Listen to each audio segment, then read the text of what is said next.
Hi everyone, Miss Jackie here. I was so impatient to get these cookies out of the oven that I got them out with my bare hands. Okay, so joking aside, it is really hard for me to be patient sometimes. What is patience? Patience is waiting until later for what you want now. For example, right now I really want one of these cookies, but they're still too hot. This month's memory verse helps remind us of the importance of patience. Wait for the Lord. Be strong and don't lose hope. Wait for the Lord. Psalm 27:14. It is really hard for me to wait for the things that I really want sometimes, in spite of the fact that I know that God has a great plan and that God's timing is always perfect. Sometimes I just really don't want to wait. Kind of like the people in today's story. You may remember my friend Moses here from last summer's Vacation Bible School videos, but just in case, let's review his story. You'll remember that the Israelites were slaves in Egypt for 400 years when God sent Moses to tell Pharaoh to let his people go. On their way out of slavery and into freedom, God even used Moses to part the Red Sea so that God's people could walk across on dry land. He led them through to freedom in the wilderness. And there God showed his love and care by providing bread from heaven and water from solid rock. After 3 months, God led his people to Mount Sinai, where they set up camp in the desert at the foot of the mountain. God called out to their leader Moses from the mountain. Here is what I want you to say to my people who belong to Jacob's family. Tell the Israelites, you have seen for yourselves what I did to Egypt. You saw how I carried you on the wings of eagles and brought you to myself. Now, obey me completely. Keep my covenant. And if you do, then out of all the nations, you will be my special treasure. Moses shared God's word with the people, and they agreed to do everything God said. Later, God called Moses to meet with him again on the mountaintop. Before he left, Moses spoke to the elders. He told them that if anyone had a problem, they could go talk to Aaron and Hur about it. Then Moses and his helper Joshua went up the mountain.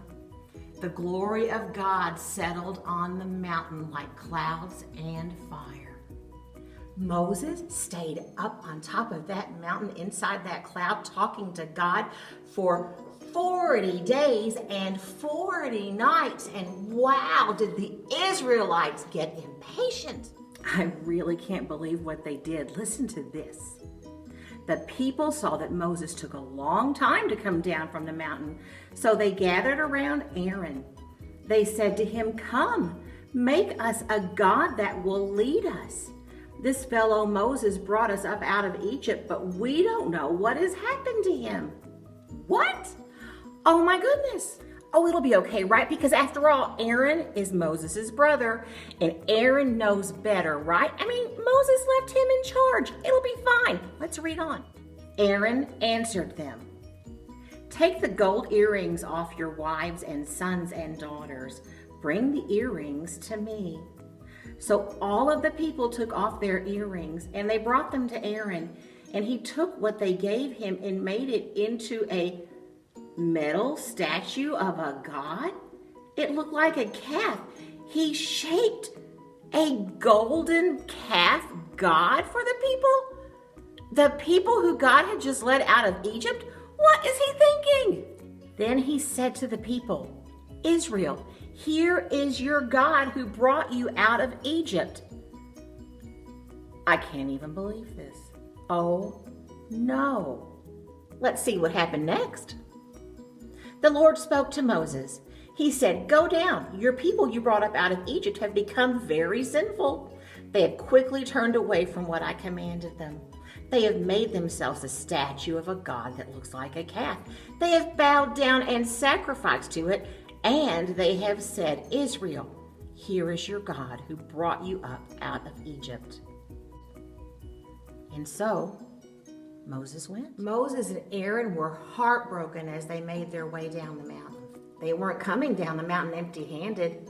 Moses walked down that mountain carrying the 2 heavy stones with the 10 commandments written on them. You know, those 10 commandments that God gave him while he was up there. The camp was so noisy that from a distance, Joshua and Moses thought that maybe they'd gone to war. But as they got closer, they saw the people dancing and celebrating that silly, silly statue.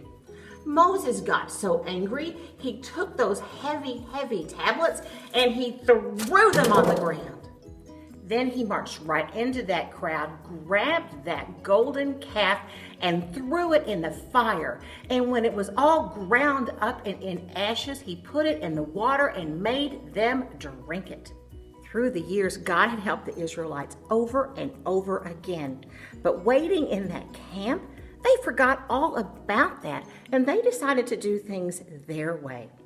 And because they did that, they had to pay the consequences. If only they had spent that time remembering all of the good things they already knew God had done for them. If only they had thought about this. When you have to wait, remember what's true. When it comes to patience, I think most of us have some learning to do, but you know what? We can do that together. Come back here next week and we can find out more of what the Bible has to say about this subject. I'm looking forward to seeing you then. Goodbye. What can you think about when it's hard to wait?